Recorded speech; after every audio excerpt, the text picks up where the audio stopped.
Hello and welcome to the Regulating AI podcast, the show where we bring together global policymakers, industry leaders, and civil society and think tanks to shape the future of AI governance. I'm your host, Sanjay Puri, and today we are diving into one of the most talked about issues in AI, finance, and geopolitics, the release of China's new foundation model, DeepSeek R1.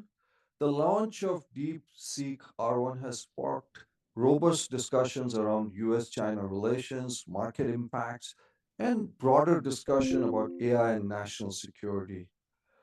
We are very lucky to have a guest on this episode, someone who brings both policy as well as real world expertise in international technology and foreign affairs. Anja Manuel. Anja is a former diplomat, advisor on foreign policy, co founder and principal of Rice, Hadley, Gates, and Manuel.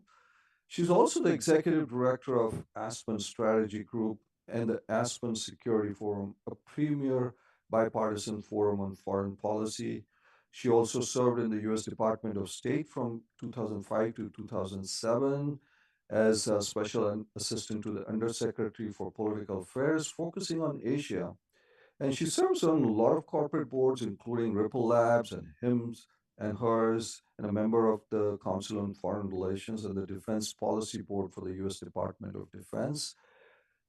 So, Anya, really very, very happy to have you to discuss the topic du jour. So, welcome to the podcast. Thank you. I'm so happy to be here, Sanjay. Awesome. Anya, DeepSeek R1 has garnered, significant attention in not just in the AI world, but also the finance world and as well as the geopolitical circles. Can you tell us what makes this so noteworthy? Why is there so much attention being focused on this? Yeah, it has been stunning how much attention DeepSeek has gotten just in the past week or 10 days. Um, I would start by telling your listeners and viewers that a lot more is unknown about DeepSeek than there is known. And I would actually start by pointing everyone to a blog post that Dario Amodei put out just yesterday about how Anthropic sees DeepSeek and what they're doing and what they're not doing. It's really excellent. So I would recommend that to everyone. So let me just give kind of what we've garnered, what we know. There's an argument out there in the press that DeepSeek was trained for $6 million, and of course, the biggest models here in the U.S. are costing over $100 million to train. That may be right for one training run, but then when you dig a little deeper and you look at how many chips, how many semiconductor chips they say they had, which is 50,000 chips, that is a much bigger investment, probably $1 billion investment. And just digging a little deeper into the semiconductor chips, it looks like it was a mix of H100s, which are export controlled. So I don't know if they leaked from somewhere, unclear, nobody knows. H800s, which weren't banned before initially, but most recently became banned. So they might have been getting them farther, a longer time ago. And then H20s, which are chips that are not quite as powerful. They're sometimes better for inference and compute. And those are not yet banned. Maybe they will be. I go into all this detail because so much of the news coverage, Sanjay, has focused on, well, American export controls have failed. And I think that's not really the correct story here. So, is your implication because we're talking the geopolitical aspect, and there are reports that maybe they got access to Singapore for some of these chips, etc. Um, that export controls have worked because obviously the slant has been that hey, we stop them from getting the high-end chips, so they found workarounds, efficient workarounds to this. But what you're saying is actually that export control did work, or they just put a lot of chips on the plate. And why is that so relevant from whether take it from the US China relationship, but also from a geopolitical relationship, Anya?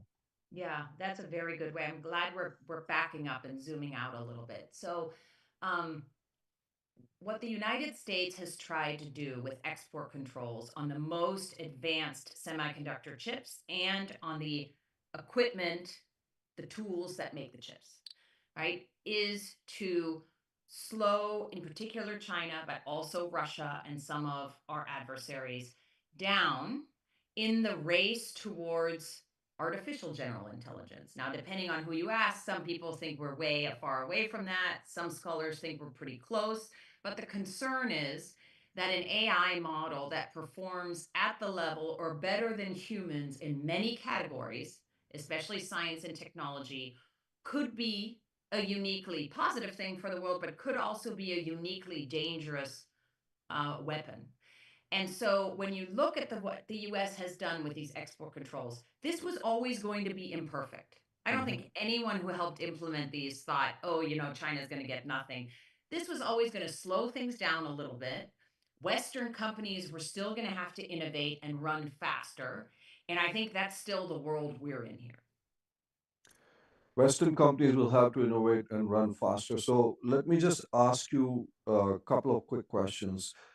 One is DeepSeek has put this out in open source along with putting the weights, training weights in there. What do you see? What are the implications of that? And then the second thing, Anya, is are we headed towards some kind of a splinter net kind of scenario where there are two kind of different ecosystems that are getting developed. One is the US and China with separate alliances, standards, data repositories.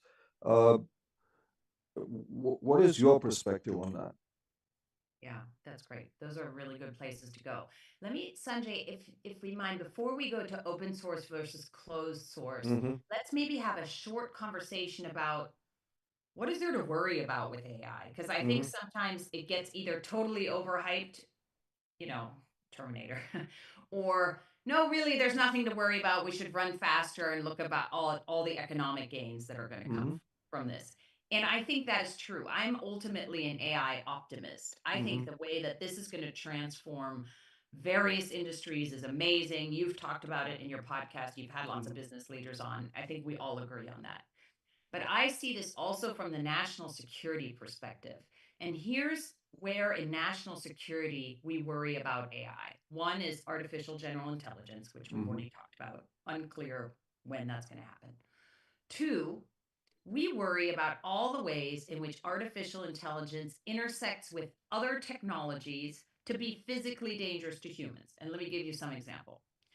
Um, Already, these foundation models are almost like having a PhD in chemistry or biology on your shoulder. Mm-hmm. So, if you're a non state actor trying to create chemical or biological weapons, this is not like looking that up on Google. This is like having someone help you do it in the lab. That's dangerous.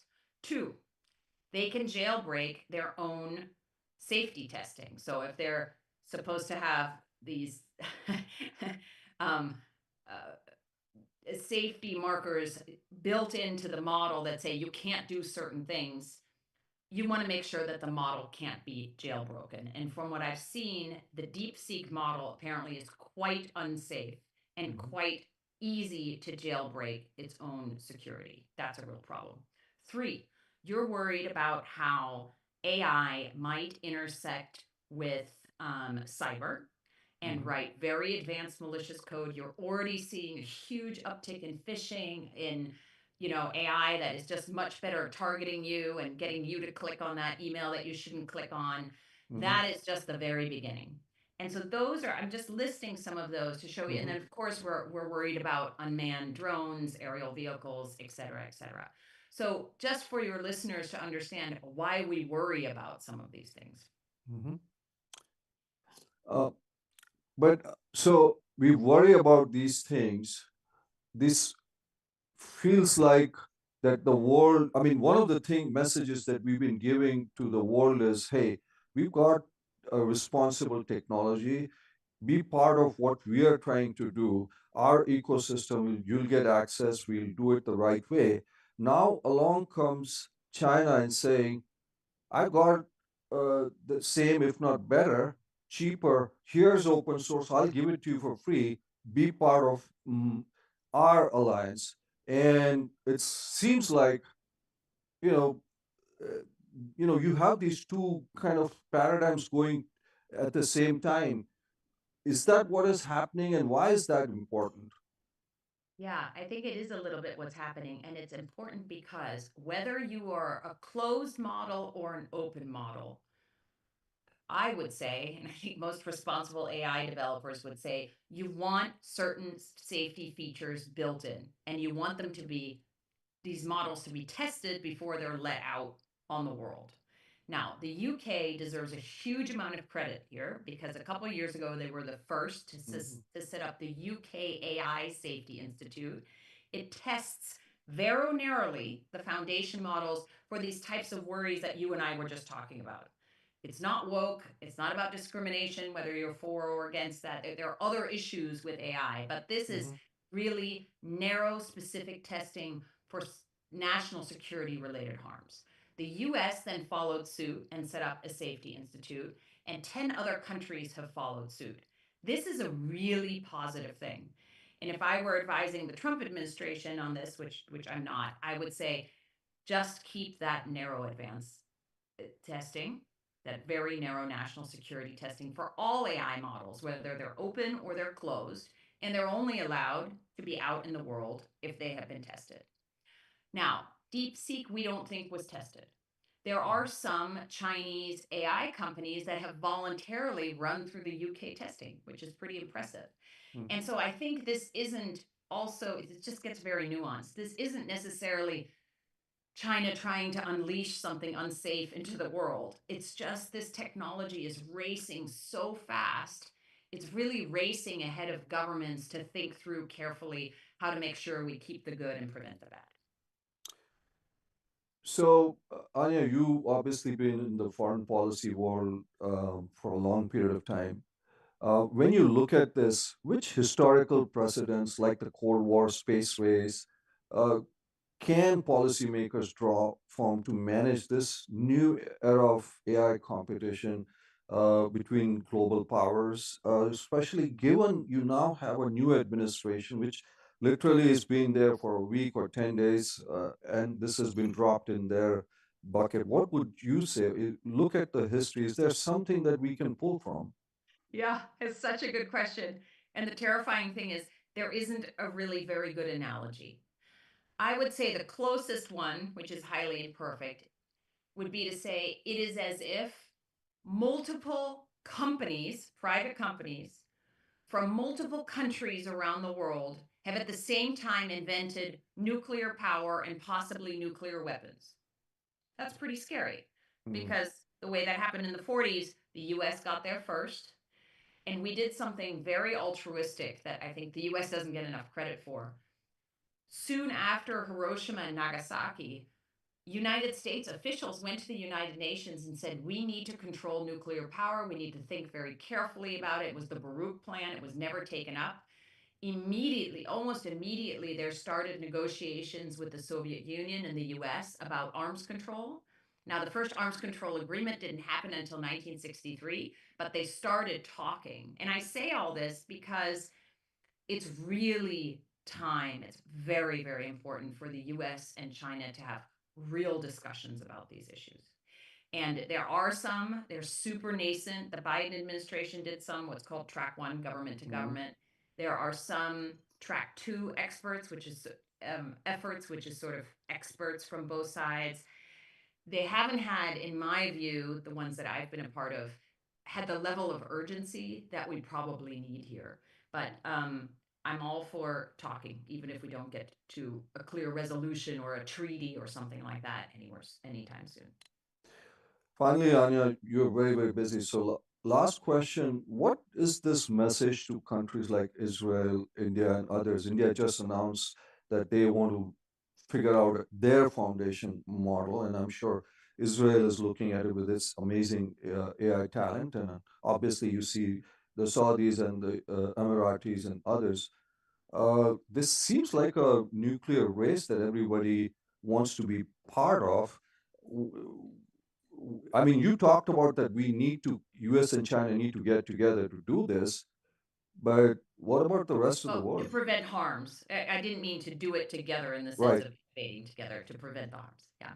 But what about the message to the rest of the countries? Because they're saying, hey, uh, we kind of need to get our act together. We need our own deep seek. Yeah. Well, interestingly, I guess my view would be not every country needs its own foundation model. You just need safe, world positive, well functioning foundation models that everyone in the world can use to build on top of, to build APIs on top of agents and so on and so forth. And so I like this idea of having some come from different countries, but having them all run through the same narrow safety testing that we already talked about. And I also like there was an executive order that was put out in mid January that talks about how American export controls will apply to some of these other countries. And the idea is essentially to have an incentive. Like if you're Mhm. going to be very careful and not give bad guys the chips or bad guys the models, and if you're going to be safe about your AI development, we, the US and Europe and others, will help you develop your AI ecosystem. And I think that's a pretty good, you may tinker around the edges of that framework, but I think that's a pretty good framework. Lure people in to Mhm. do the right thing and to have the right values and to have the right safety. And then let's all innovate and go forward. Amazing. Anya, thank you so much, for sharing your expertise and your perspectives on this geopolitical implications of DeepSeek R1. It's really clear that we are at a pivotal moment in AI history, and your insights shed valuable light for us and to our listeners. Thank you for tuning in to the Regulating AI podcast. We hope this episode helps you better understand the global forces shaping AI today. And join us for more discussion. Until next time, I'm Sanjay Puri signing off. Stay curious and stay informed. Thank you,